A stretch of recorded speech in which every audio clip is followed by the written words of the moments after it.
Hello, good morning mga kagri, mga ka-farmers. For today's vlog is magpapakain tayo ng pigeon at mga native na manok. So, sobrang dami ng pigeon ito. Tara, tara. Nagiyak ko kayo ah. So, ito mga kagri, mga ka-farmers. Mga alaga pala to ni Boss Toyo. What? Ito yung mga farmer. Punta ka ba dito? Hindi.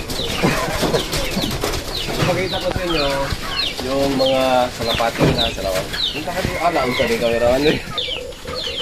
So yun, pakain tayo. Ganon. Hindi naman to sa akin mga farmers. Nakain ko lang. Dahil ang may-ari talaga nito is yung nakakamera. Ayun o. Andun. So ito pala yung inakay bagong mga ka-agri, mga ka-farmers. Ayun o, meron na siyang sisiw. Dalawang sisiw na newly born inakay pigeon. Ayun o, lumipad na yung inahin. Dulit kaayo. And then meron pa dito mga ka-agri, mga ka-farmers na pigeon. Tignan mo. Ay, lumipad. Ayun o. Naingitlog din yan. Bagong golden bloomer ang tawag nito eh. Pero meron na siyang inakay din. Nakakadisturbo na tayo mga agri. Ayun, pakita mo nga sa akin inakay. Yun. Yun yung inakay. So, dito itlog pa lang mga ka-agri, mga ka-farmers. Meron din dyan. Then meron din, mga ka-agri bago malaki na. So magandang magandang tawag nito, Flappy Bird. So ayun mga ka-agri, mga ka-farmers. Sa tapdali, sa bagay. So ayun o. Di ka naman marunong. Ayun. Dari. Agmanok may ning saka. Datos ibabaw ko no, ihagis. Dali. Hagis mong malakas. So ganito kadami mga alaga nilang salapati, mga ka-agri, mga ka-farmers. Ayun. Meron siyang mostly blue bar. Merong offspring. Ayun o. Yung see? Napakadami ah.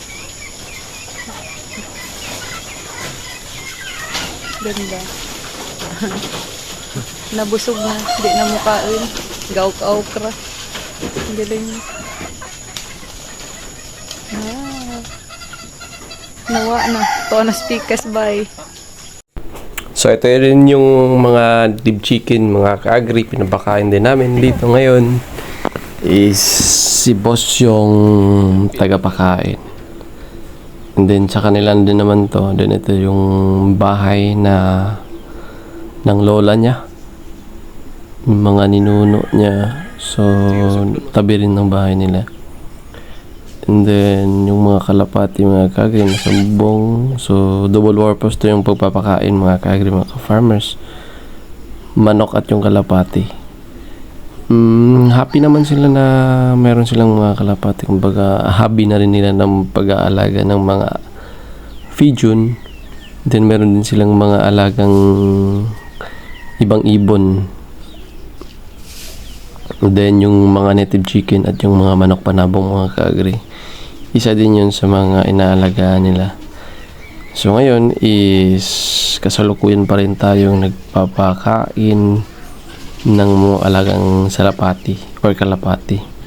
And then yung mga manok is yung mga nahuhulog na pagkain is kinakain ng mga manok, mga ka-agri, mga farmers. Probinsyanang nagpapakain ng kalapati. Tuwang-tuwa naman siya na nagpapakain dahil nga probinsya, medyo matagal-tagal na rin hindi na-embrace yung province, mga ka-agri.